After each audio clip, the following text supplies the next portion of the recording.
In this video, I'll talk about a Spanish song called Noble Gas or Noble Gas by the singer José Madero, and how, out of curiosity, I started analyzing it and what I came to understand by the end of this analysis.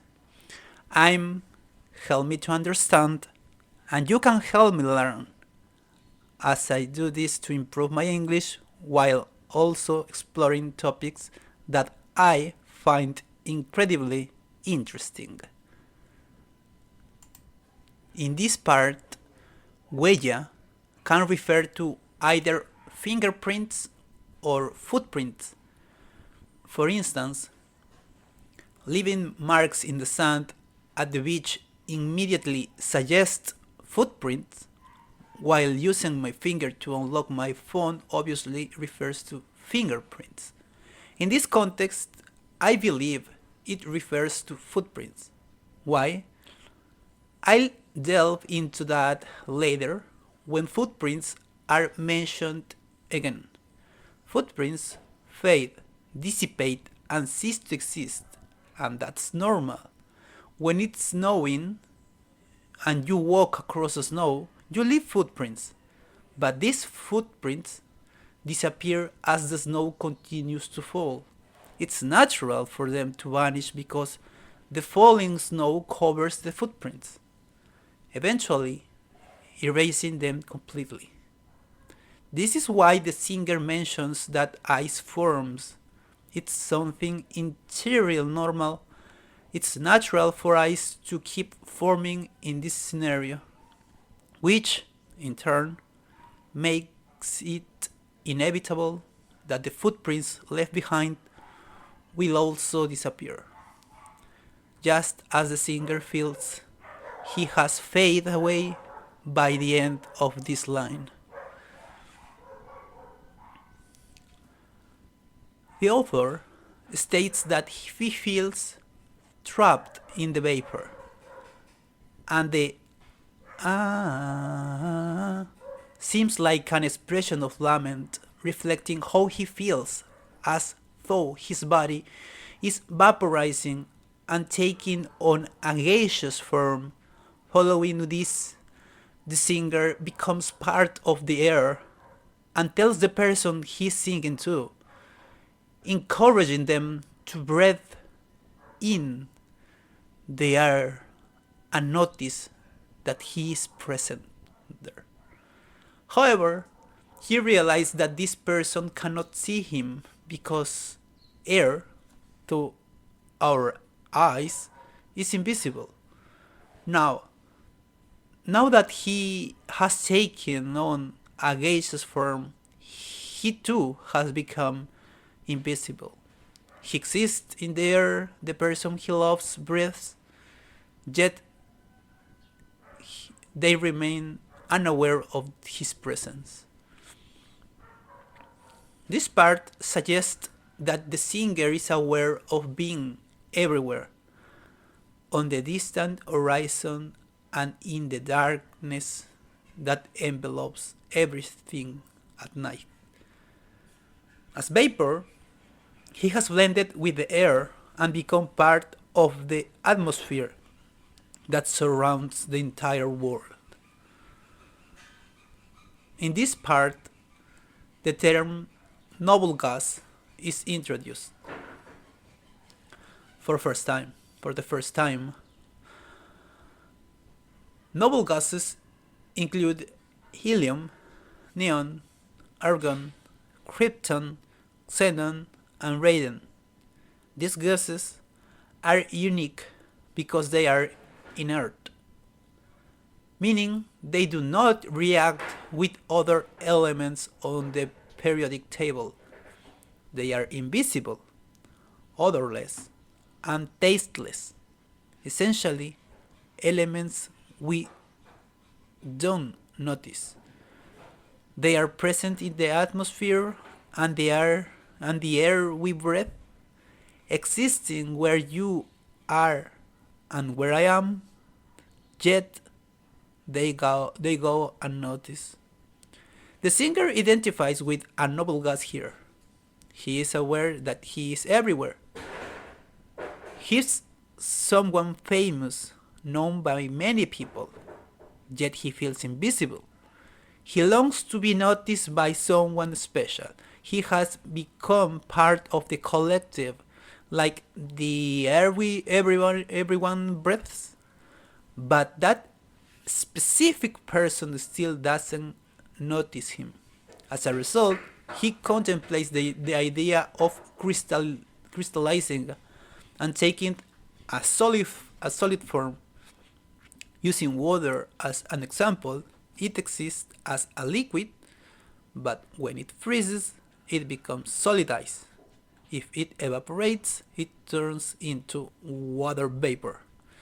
Similarly, the singer, as a gas, wants to crystallize into a tangible, solid form that his person of interest can see and touch.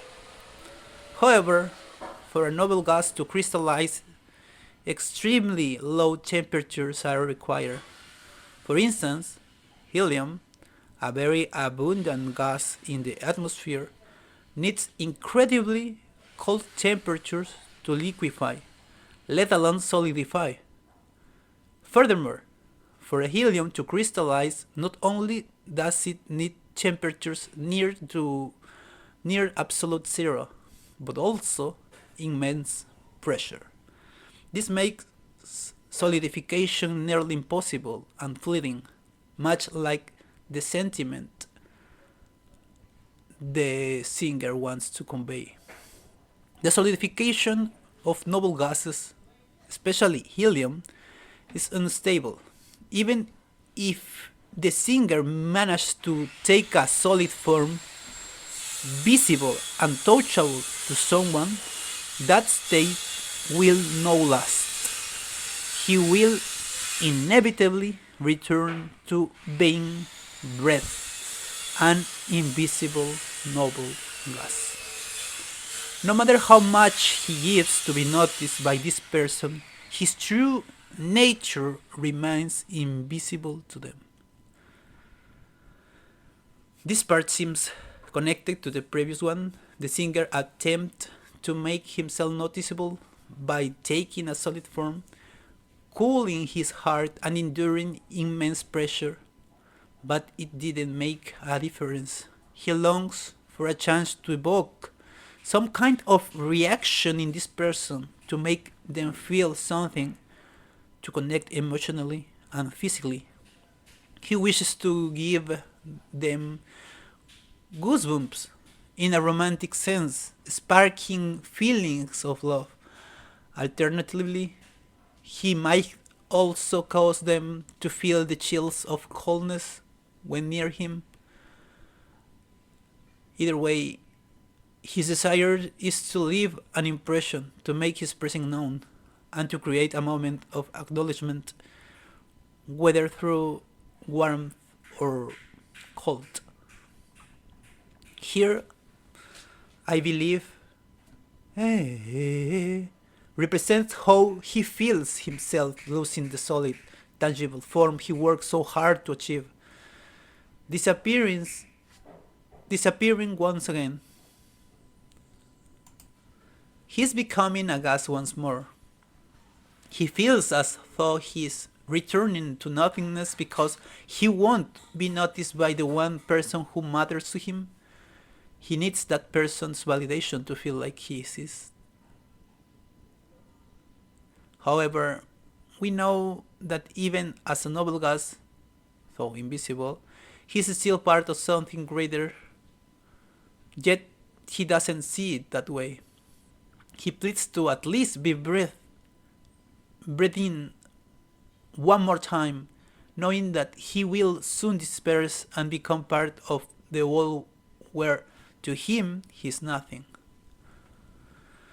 As we have seen, gases can become liquid under certain circumstances, so it makes sense that he offers to become part of the rain. However, what he cannot do is become something sweet, Remember, noble gases have no flavor. By offering something impossible like turning into honey, he reveals his desperation. He then offers something he can do, something he's already done earlier in the song, vaporizing. He transitioned from solid form to a gas through sublimation, and this happened again when he tried to crystallize but quickly reverted to a gaseous state. Now he presents three options: becoming rain, which is scientifically possible under specific conditions, becoming honey, which is impossible because he lacks flavor, or sublimating, something he already done twice. The first was conscious decision to become part of the whole that reached everywhere, and the second occurred when he tried to solidify but immediately returned to a gaseous form. He offers what he has already done as if it were something new in an attempt to make this person feel special. Yet she still doesn't notice his presence. Here it seems like he's asking if she likes his liquid form and wishing he had a better flavor. This ties back to the earlier point about turning into honey being a false promise, something the author knows is impossible. In his liquid form, he might resemble water, something essential, but even water has a taste. He realizes that even as a liquid, if he lacks a flavor, he will still go unnoticed. But there's more to it. As I mentioned before, noble gases do not react with other elements in the periodic table, but that doesn't mean they aren't harmful. Radon, for instance, is a noble gas that is radioactive and highly toxic. Inhaling it can cause lung cancer. This could also signify that the author feels he would do anything to not be harmful. He longs to be part of this person's life without causing harm, even if it means changing his very nature and ceasing to be what he is. However, the singer knows he cannot change his essence. Accepting this, he pleads with her to run away from him, referencing The Shining. This ties back to the earlier interpretation of footprints in the snow. In the initial lines of the song, he disappeared into the air while trying to encompass everything, leaving footprints in the snow that vanish as it continued to fall. In this part, though, he acknowledged his toxicity to her, and in an effort to protect her, asked her to flee from him. In this part, the singer resigns himself, having lost all hope of being with that person. He accepts that even if he were to have them back, he would inevitably lose them again. Yet, despite the fleeting nature of the moment, he wants to try once more. This aligns with the imagery of his gaseous form, scattered without physical substance.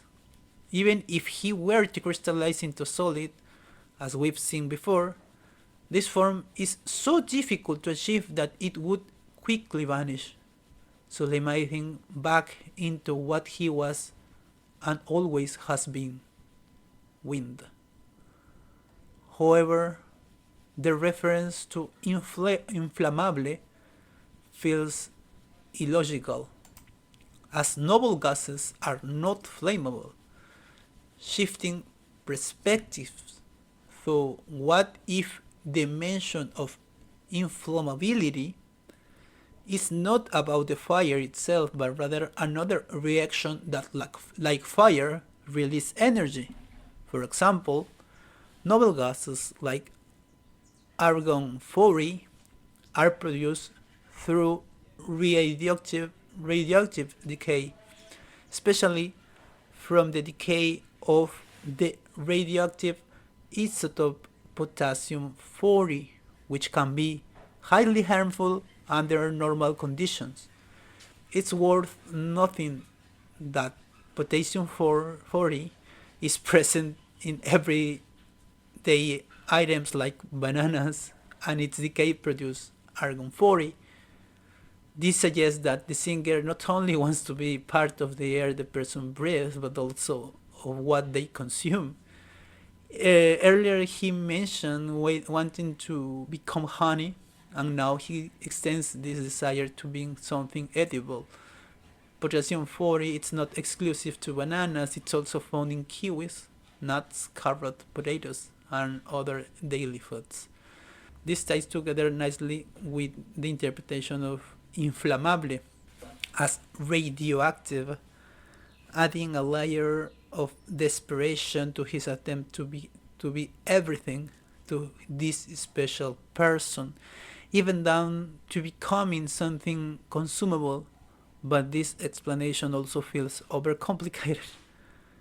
The more I delved into this, the less logical it seemed. So I tried to view it from the artist's perspective. José Madero often invents words in his songs. One example that comes to my mind is sinmigo. This word doesn't exist in Spanish but serves as the opposite of conmigo, with me. A clever use of artistic license. This could be another instance of that. In Spanish, inflamable means easily set on fire, but its construction might confuse non-native speakers. Normally, adding the prefix in negates the word, as with estable, stable, becoming inestable, unstable. Similarly, English uses valid and invalid. However, inflammable is not the opposite of flammable. In fact, flammable doesn't even exist in Spanish, though flamear, to flame, does. Inflammable in this context refers to combustibility, but the artist seems to be creatively redefining it using inflammable as a made-up word implying not flammable, something that cannot ignite, produce fire, or generate warmth. This adds another layer to the author's emotions, coldness born of an absence of warmth. Ultimately, he resigns himself again to the fact that he will disappear into the air and becoming nothing once more. Yet he hopes that at the very least he might be annihilated by the one he loves before dissipating entirely. And it ends again with the resignation that he'll disappear into thin air and become nothing. But even so, he'll be able to be inhaled by the person he loves. Well, this is my interpretation of what this song means, but I know there is still a lot to understand, so I'm looking forward to your comments. This was Help Me to Understand, so help me understand your point of view. See ya.